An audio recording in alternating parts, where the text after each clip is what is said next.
America లాంటి అగ్రరాజ్యానికి భారతదేశం చాలా దగ్గరగా ఉండేది. అంటే ఈ ట్రంప్ వచ్చిన 7 నెలల కాలంలో గానీ అంతవరకు కూడా మంచి సంబంధాలు కలిగి ఉంది. ట్రంప్ వచ్చిన 2 నెలల వరకు బాగానే ఉంది. ఈ చమురు విషయంలో ఏదైతే సుంకాలు విధించాడో ఆ సుంకాలు మూర్ఖత్వం సుంకాలని అర్థమైపోయింది ప్రపంచానికి. అందరినీ సుంకాల బాధతో ఇచ్చేస్తూ అమెరికాని ఒంటరిని చేసేసాడు.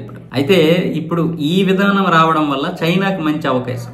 ఏదైతే వాషింగ్టన్ కు న్యూఢిల్లీని దూరం చేయాలని బీజింగ్ ఎప్పటి నుంచో కోరుకుందో అది ఆ అవకాశం ట్రంపే ఇచ్చేశాడు చైనాకి.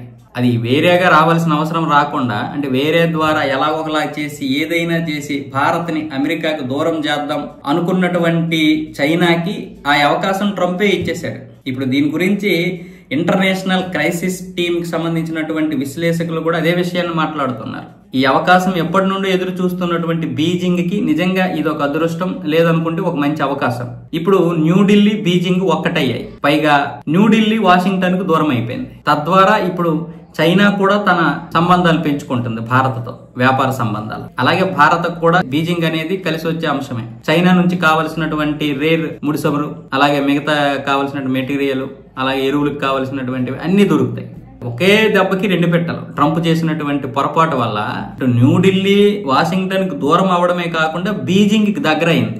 మొన్నటి నుంచి ప్రయత్నాలు చేస్తున్నటువంటి చైనా ఏంటంటే న్యూఢిల్లీని ఎలాగైనా సరే వాషింగ్టన్ కు దూరం చేయాలి, ఆ తర్వాత మళ్ళీ మనం సంబంధాలు కలుపుకోవాలి. ఈ అంతర్జాతీయ రాజకీయాల్లో ఇప్పుడున్నటువంటి పరిస్థితుల్లో ఒకరు సరిహద్దుల్లో నిలబడి కాల్చుకుంటే వచ్చేది ఏమీ లేదు.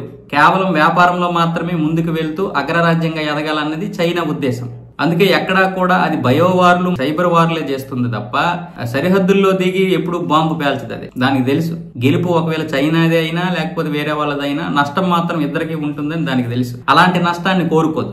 అందుకే ఆ చైనా అనేది ఇప్పుడు భారత్ లాంటి దేశంతో సంబంధాలు నిలుపుకుంటే ఇంకా అవకాశాలు ఎక్కువ పెట్టుకోవచ్చు. 90 నుంచి 100 బిలియన్ డాలర్లు వ్యాపారం అయితే మనకు చేస్తుంది. మనం చేసేది అంతా $12 బిలియన్ అంటే ఎగుమతులు చైనాకి. ఇంకా మరొక $50 బిలియన్ నుంచి $100 బిలియన్ ఇంకా ఎగుమతులు పెంచుకోవచ్చు భారత్ కి. ఆ అవకాశం కోసం చూస్తుంది చైనా. ఇప్పుడైతే ట్రంప్ ఇచ్చేసాడు చేతికి.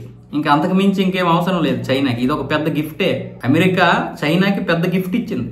అలాగే ఇక్కడ ఉన్నటువంటి ఆసియా ఖండంలో అందరినీ ఏకం చేసింది. బ్రిక్స్ దేశాలని ఏకం చేసింది. ఆ కొంచెం ఉన్నటువంటి ఎడబాట్లు పొరపాట్లు అన్ని కూడా దూరం అయిపోయాయి. చైనాకి భారత్ కొన్న పొరపాట్లు, అలాగే చైనాకి మిగతా దేశాలకు ఉన్నటువంటి చిన్న ఎడబాట్లు అన్ని దూరం అయిపోతున్నాయి. ఈ ట్రంప్ చేసినటువంటి విధానం వల్ల రేపు అమెరికా ఒంటరి అయిపోయినా అయిపోవచ్చు. ఒంటరి అయిపోవడము అంటే ఇన్ని దేశాలు ఆసియా నుంచి దానికి ఎటువంటి సపోర్ట్ లేకపోతే ఏం చేస్తుంది?